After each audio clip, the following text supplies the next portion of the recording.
Sous les ors du palais présidentiel, il a tout d'un nouveau tsar. C'est un homme qui a une conscience très forte qu'il ne faut pas montrer de faiblesse.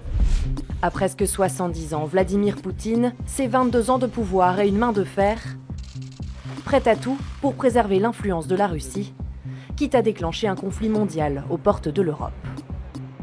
Il ne lâche pas. Une fois qu'il a une idée, il va jusqu'au bout. On est dans un climat de guerre froide peut-être encore plus dangereux que ce qu'il a été du temps de l'URSS. De son milieu populaire à son fauteuil de président de l'une des plus grandes puissances mondiales, qui est ce stratège qui menace aujourd'hui le continent européen? Vladimir Poutine voit le jour le 7 octobre 1952 à Saint-Pétersbourg, dans une famille ouvrière modeste. Le jeune homme n'aime pas l'école et préfère de loin les sports de combat. C'est un garçon assez turbulent jusqu'à ce qu'il rencontre le judo. Ça a forgé son caractère. Effectivement, le judo, ça consiste à utiliser la force de l'adversaire pour le maîtriser. Et c'est ce qu'il fait en permanence aujourd'hui en tant que chef d'État. Fan de romans d'espionnage, il entre dès ses 22 ans au KGB, le service de renseignement de l'Union soviétique. Il est affecté en Allemagne de l'Est. Il fait de la coopération, il se fait passer pour traducteur. C'est en quelque sorte un officier lambda.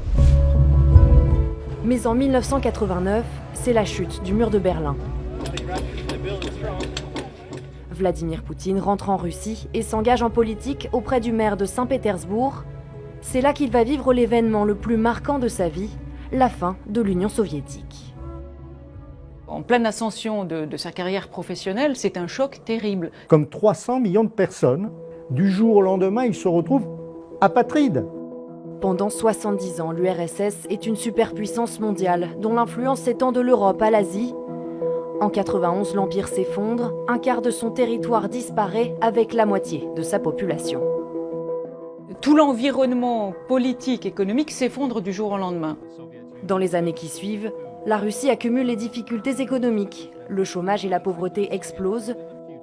Dans l'ombre du président Boris Eltsine, Vladimir Poutine va grimper un à un les échelons et imposer sa méthode. Très rapidement, il devient pratiquement irremplaçable.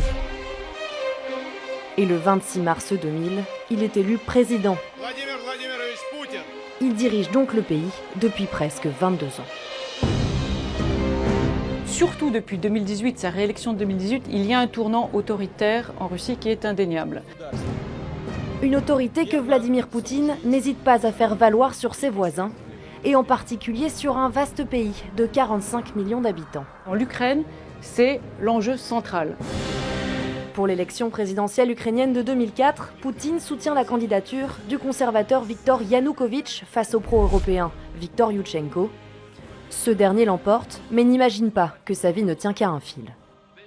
Il y a eu une tentative d'empoisonnement qui était consécutive à un dîner avec le chef des services de renseignement ukrainiens. C'est possible que ce soit des autorités russes, pas forcément Poutine, mais rien n'est à exclure. Lors du scrutin en 2010, c'est le candidat pro-russe qui s'impose. Dès le début de son mandat, Yanukovych promet de coopérer avec l'Union européenne. Mais sous la pression du Kremlin, il va petit à petit tourner le dos à l'Europe. En 2013, sur la place Maïdan, les Ukrainiens manifestent alors leur mécontentement.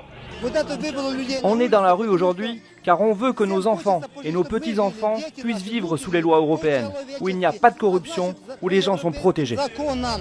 La réponse de Moscou est radicale. Il va répondre à Maïdan par la Crimée. La Russie annexe la très stratégique péninsule de Crimée, en totale violation du droit international. Mais Vladimir Poutine dément toute volonté de déstabilisation dans la région.